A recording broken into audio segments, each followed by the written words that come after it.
এবার জবিতেও হাতুড়ি পেটা।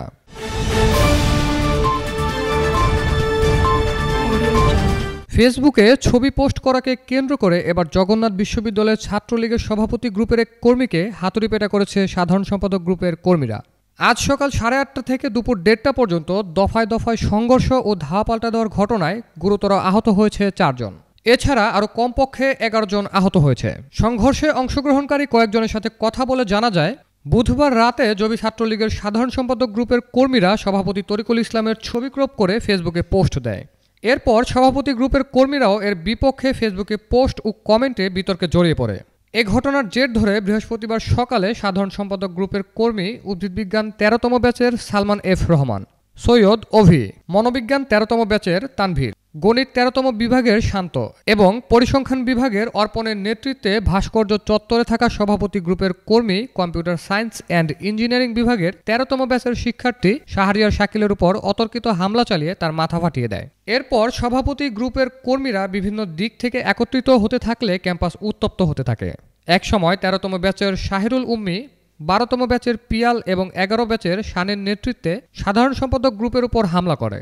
সাধারণ সম্পাদক এতে 12তম ব্যাচের শাহেদ, ইতিহাস 12তম ব্যাচের নূরে আলম এবং রাষ্ট্রবিজ্ঞান 11তম ব্যাচের পারভেজ আহত হয়।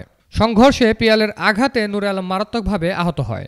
উল্লেখ্য, নূরে আলম এর আগেও বিভিন্ন অপকর্মে জড়িত থাকার কারণে সম্প্রতি বহিষ্কৃত হয়েছেন। এর একটু পরে দুপুর 12টার দিকে সাধারণ সম্পাদক গ্রুপের ছেলেরা হাতে রড, চাপাতি, হাতুড়ি নিয়ে সভাপতি গ্রুপের কর্মীদের উপর আক্রমণ করে।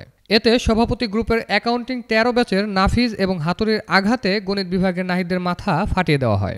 সংঘর্ষের বিষয়ে জানতে চাইলে জবি শাখা ছাত্রলীগ সাধারণ সম্পাদক শেখ জয়নুল আবেদিন রাসেল বলেন, বাসে বসা নিয়ে সিনিয়র জুনিয়রের মাঝে ভুল বোঝাবুঝি হয়, আমরা তা সমাধান করে দিয়েছি। রাসেল তার কর্মীদের হাতুড়ি চাপাতি নিয়ে আক্রমণের বিষয়টি কৌশলে এড়িয়ে যান। এ বিষয়ে ছাত্রলীগ সভাপতি বলেন, বাসে বসা নিয়ে যে সমস্যার সৃষ্টি হয়েছিল তা সমাধান করা হয়েছে।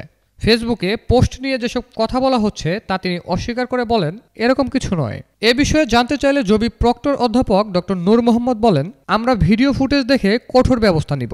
বহিষ্কৃতদের ভিতর যারা ক্যাম্পাসে অরাজকতা করছে তাদের ব্যাপারেও কঠোর পদক্ষেপ নেব। বহিষ্কৃতদেরকে আমরা সন্তানের মতো দেখি বলেই এতদিন আমরা নমনীয় ছিলাম, এবার ছাড় দেওয়া হবে না। এতক্ষণ আমাদের সাথে থাকার জন্য ধন্যবাদ। আমাদের পরবর্তী আপডেট পেতে আমাদের চ্যানেলটি সাবস্ক্রাইব করে আমাদের সাথেই থাকুন।